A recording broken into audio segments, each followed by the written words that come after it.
Where did ye flee, my sweetings?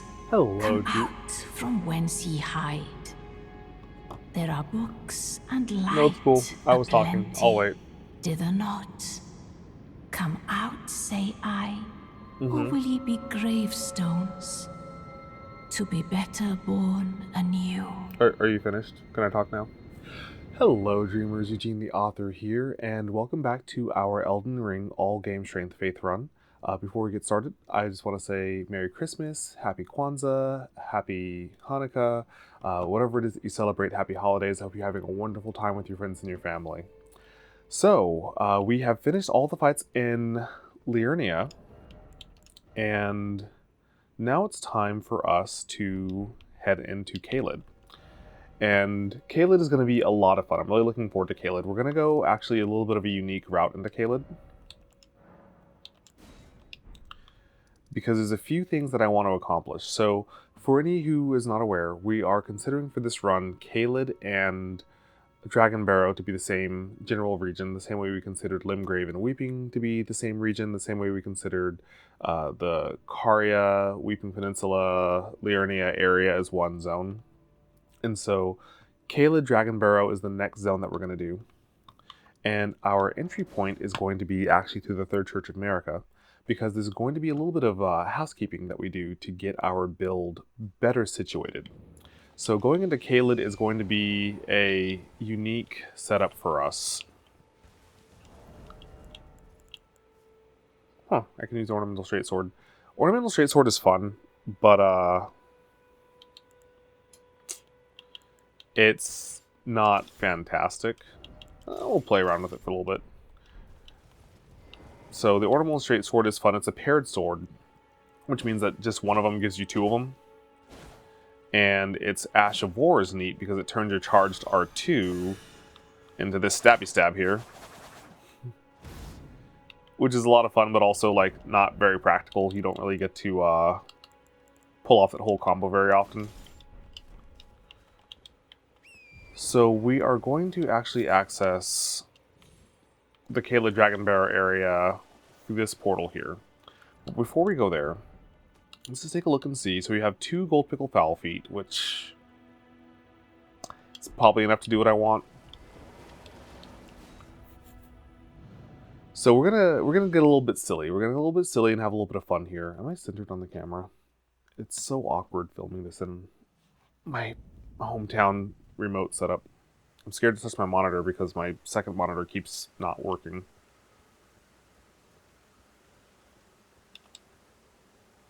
So first things first, this portal takes us right over to BBK, and we're not going to deal with him just yet. Hello, Governor. We're not going to deal with you just yet either. Probably not going to really deal with you at all because you don't have anything to do with our build. What we are going to do, now that we have this side of grace, is the first thing we're going to do is ride around and... That was weird.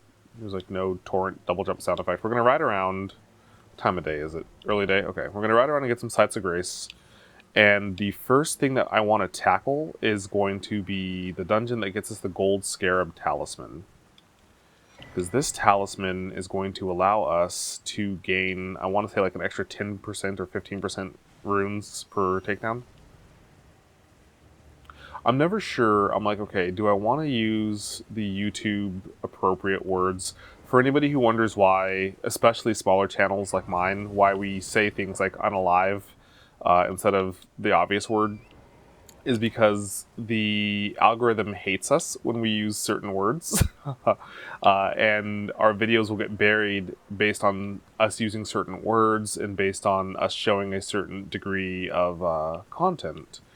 And so, for example, when I did my lore breakdown for the Elden Ring Night Rain trailer, that video got buried immediately, and I knew when I got to the point in the video where I was talking for a long period of time over a visual of a man relieving his lower back that I was going to get hit by the algorithm for that one. So anybody curious, that's why YouTubers say silly sounding words like perganent or unalive, is because if we use the actual words, then the algorithm gets mad at us.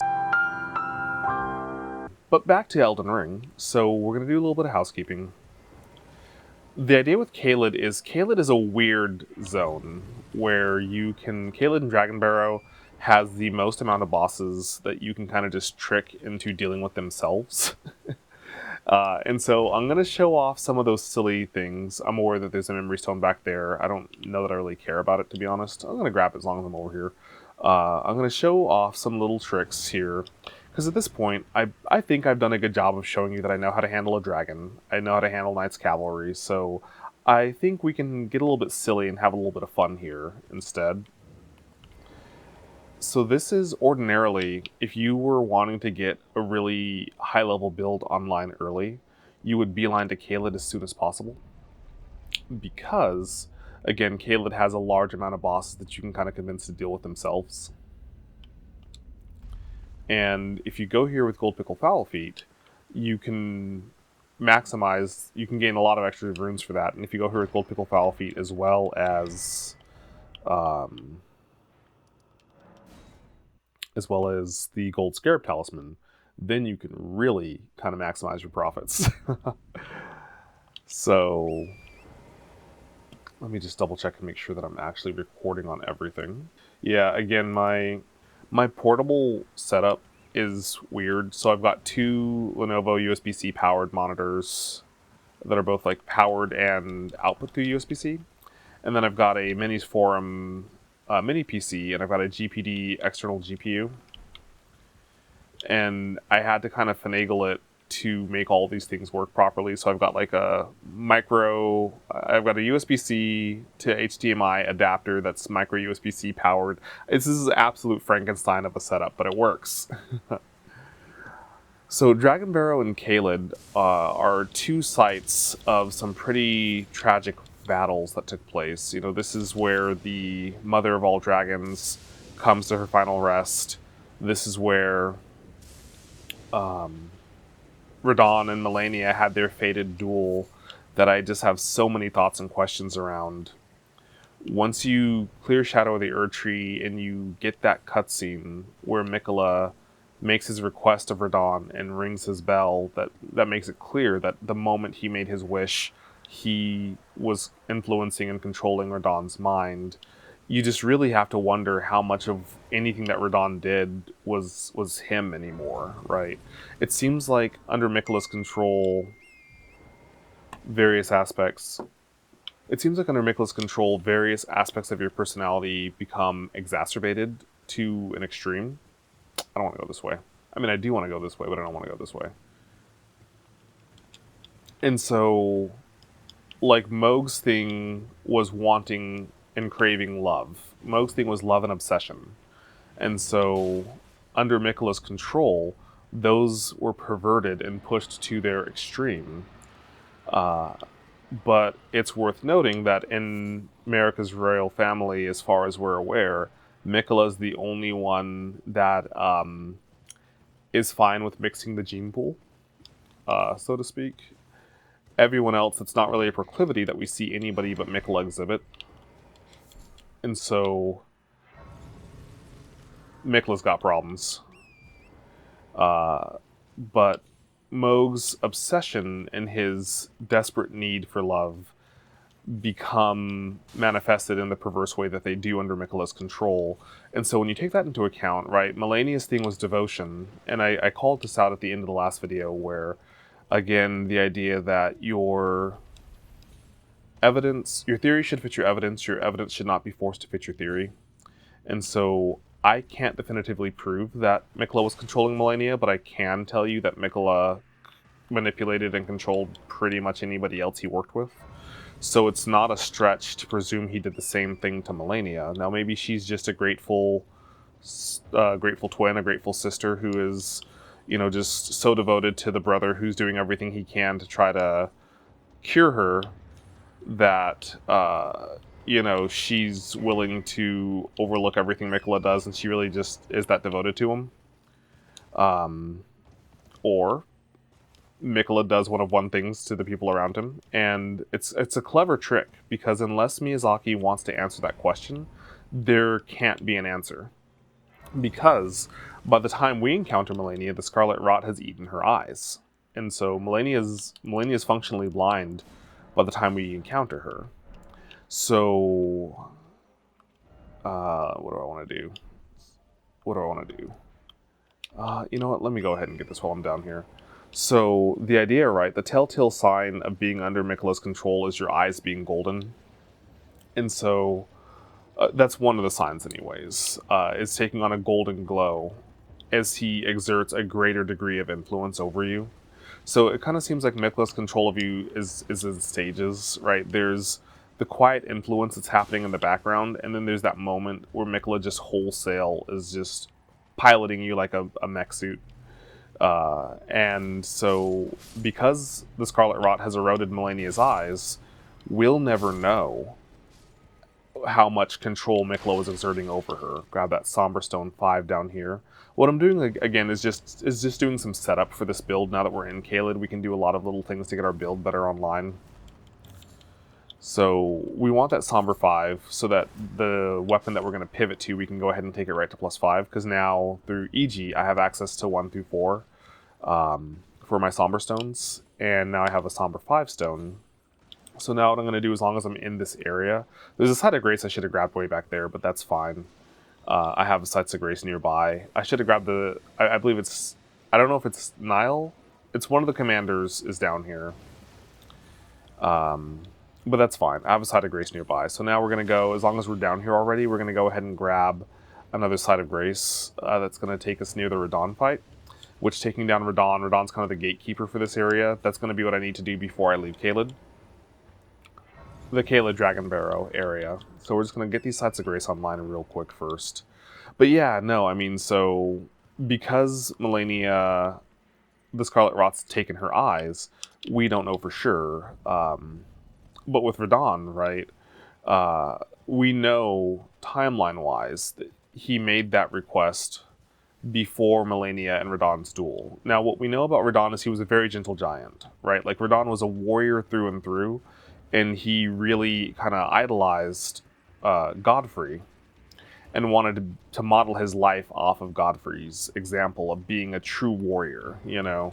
And so, taking that into account, you know, that warlike expansion and battle and conquer, that is definitely a part of his personality. I don't quite know where I am. That is part of his personality, to be sure, because he modeled himself off of who he believed, okay, this is where I am, to be the greatest warrior. We could deal with him, but this is a really annoying boss fight. And again, my goal is to maximize my runes in this area, so we will deal with X-Ikes, but we're going to get our build online. We're going to get the talismans we want for the build first. So X-Ikes, you got to wait a little bit, bud. So Radahn, you know, kind of modeled himself off of Godfrey. And so being that warrior is a part of him, but Radahn's also prone to a great deal of sentimentality, right? I mean, he used the gravity magic that he learned, and I believe Celia is the gravity village nearby here. He used the gravity magic that he learned to be able to still ride his beloved horse, because he's just a big, sweet, sentimental guy, and he still wanted to be able to ride Leonard, but he was way too big for that poor little horsey to handle him. And so he used his gravity magic to be able to still ride his horse. You know, it's been speculated that Radahn held back the stars, which in turn holds back Ranni's fate, because the meteor, if you trace the trajectory of the meteor, there was potentially a risk that the meteor was going to destroy the beloved town that meant so much to him. I've seen a lot of talk around that and a lot of supporting evidence around that, so that's certainly plausible. But Radahn, he's just a sentimental guy, and so he also is wanting to be the ultimate warrior. And so Melania, who I hard disagree with Melania's definition of having never known defeat. I mean, it's like, okay, you didn't win against Radahn, but you didn't lose, but you didn't win, right? Like, you didn't. Come on. So just real quick, actually, I don't need that talisman. Over there is a scarab that gives you the Cragblade Ash of War. And then inside of this castle, question mark, is the Strength Talisman? No, not this castle. The fort way over there. But now we have a good portion of Caelid unlocked. We're going to actually go back to Fort Ferrith, and we're just going to go ahead and grab that other map fragment while we're there. And there's a few more smithing stones that we can get, somber smithing stones as well. So this is our next destination. And then we're going to go and get a talisman that I want, and then we're going to start dealing with some bosses. So back to the lore. Timeline-wise, we know for a fact Mikola exerted his control over Radahn before his duel with Melania, because when Melania impales him and invokes her Scarlet Rot because she's not doing a great job in their fight, or whatever the reason being, like the implication that we get is that she used her Rot Bloom is a last resort, and everybody that talks about that duel talks about that being the reason why, that Melania couldn't take Radahn, and she knew she couldn't. So as a last resort, she had to discard her honor, in the words of Millicent, and use the Scarlet Rot Bloom to be able to take him down. And even then it was a stalemate, and her last words at that point were telling him, hey, it's time to fulfill your end of the bargain. It's time to fulfill your promise. Then, of course, the Scarlet Rot drives Radahn mad, and he just goes around cannibalizing his troops instead. Until we come along to, take him down. Okay.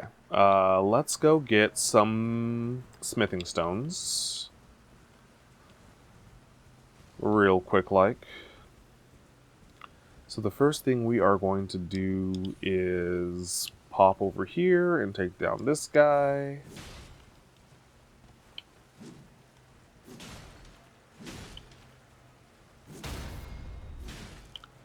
And once you take this guy out, you gotta be careful, because he... Okay. Because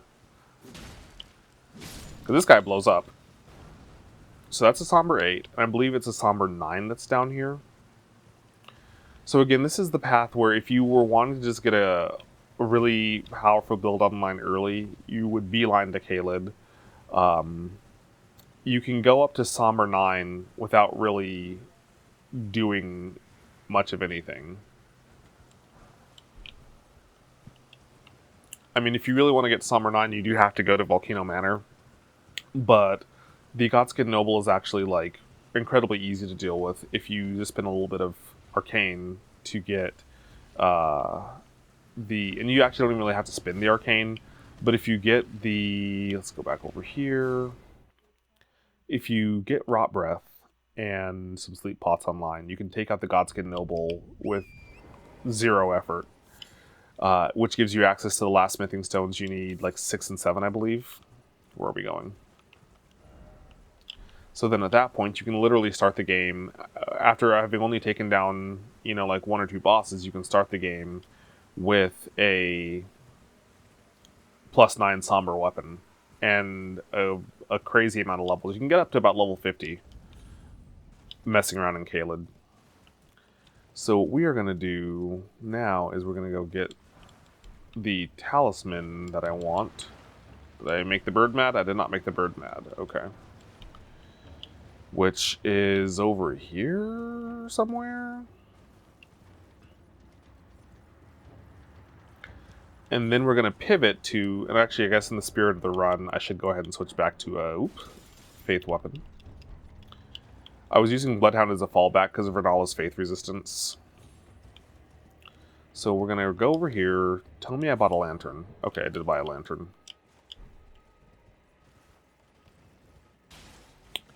And where do we want to be? We want to be down here. And we want to carefully ride across. So this is going to be the first boss that we do in Caelid.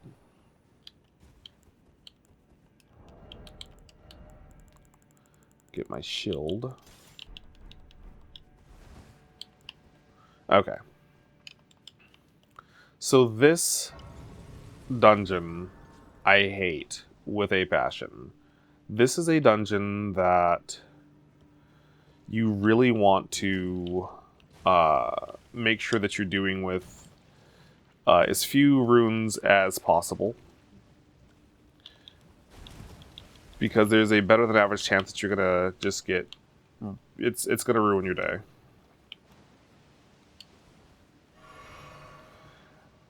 Because there's just so much that inflicts you with Scarlet Rot so easily down here. You got to pick your path so carefully.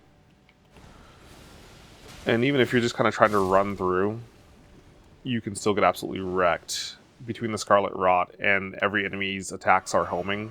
So by the time you actually get to the boss here, you've taken so much damage that you're just not in a great shape. And you can get items to cure yourself with Scarlet Rot in Caelid. Actually, I believe there's a merchant that sells. Is it the Preserving Bolus that cures the Scarlet Rot? Up there is up. I realize you can't see where my eyes are pointing. To the left, up that Iron Maiden enemy, you can get a really fun weapon for dex builds. It's a fist weapon that's like these venomous fangs. And they are amazing. But they're not for our builds. We're not going to worry about them, and time's a bit of a factor right now.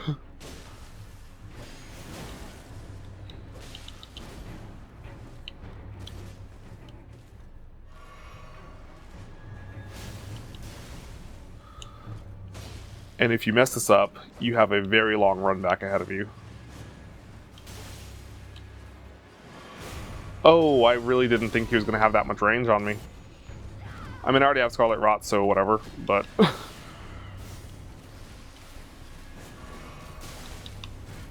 This is where, like, if I had kept Bloodhound on, this would have been so much simpler.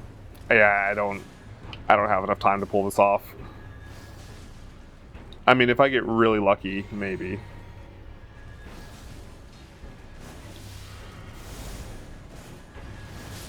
Yeah, okay. So I'm dealing with enemies that I believe are faith resistant, and you've just really got to go in and just handle your business very quickly if you don't go in with Preserving Boluses. So we are going to pivot to Bloodhound for this fight.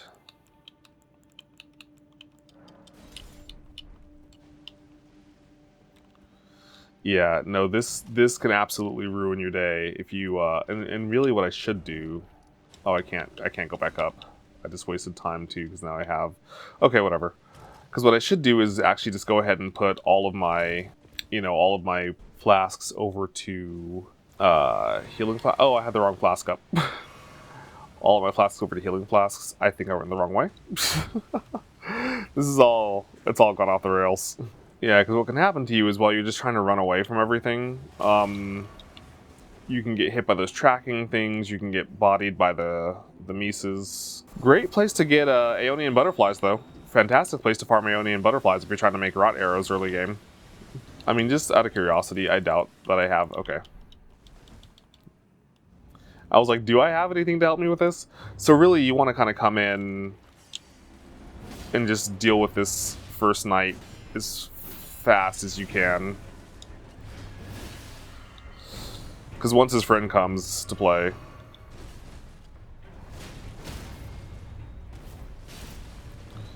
then you got so much more pain to have to try to deal with. Okay, that's one down.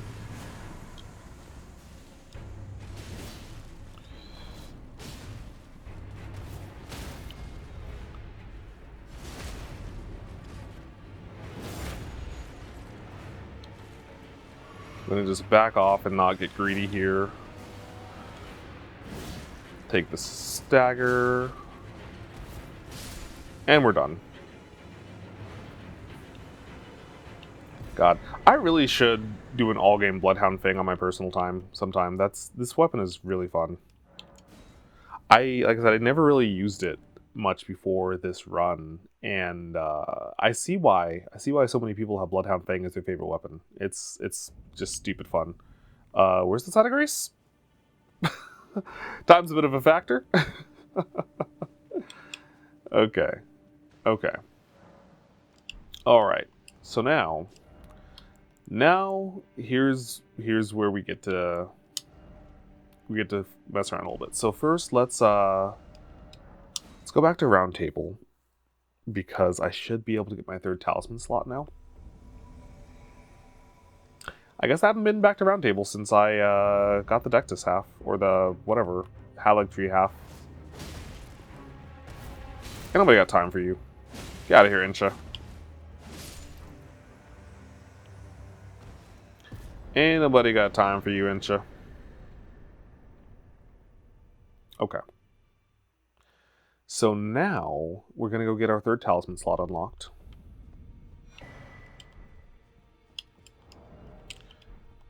And stop using Bloodhound. Although...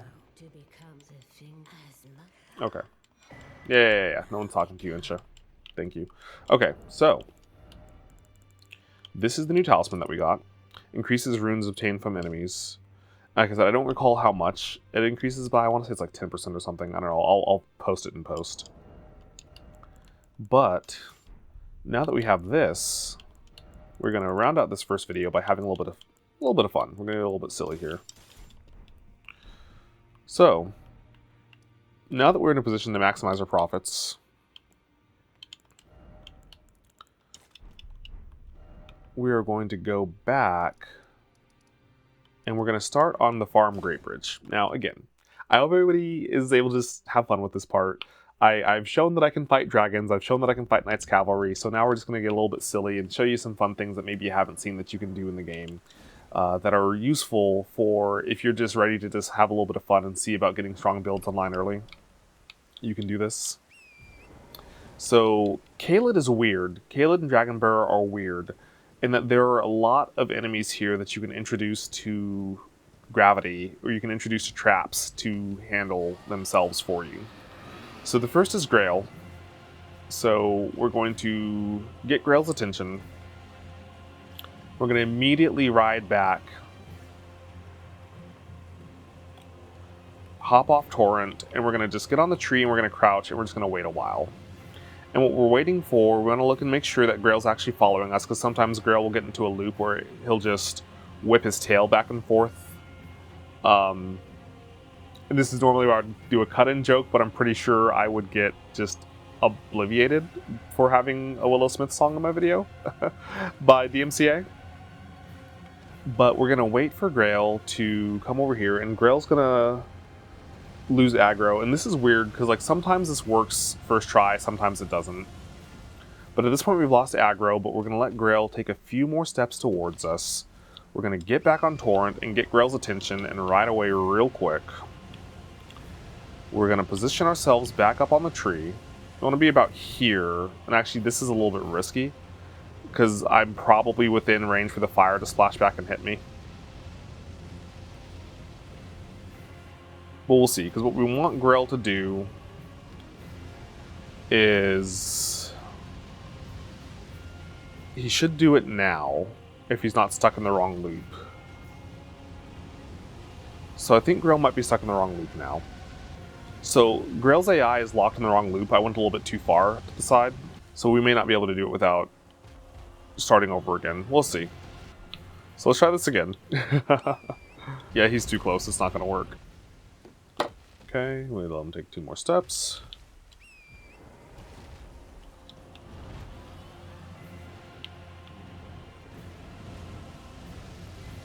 Well, that is not at all what you were supposed to do. What the heck? Okay, let's see if we can get this time. That's a pretty good spot to be on the tree.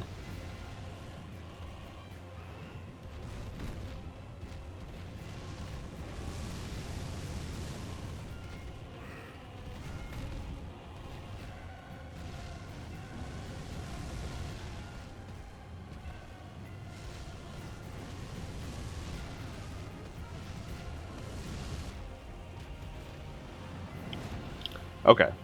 Let's see if he's... I think he's way too close for this to work.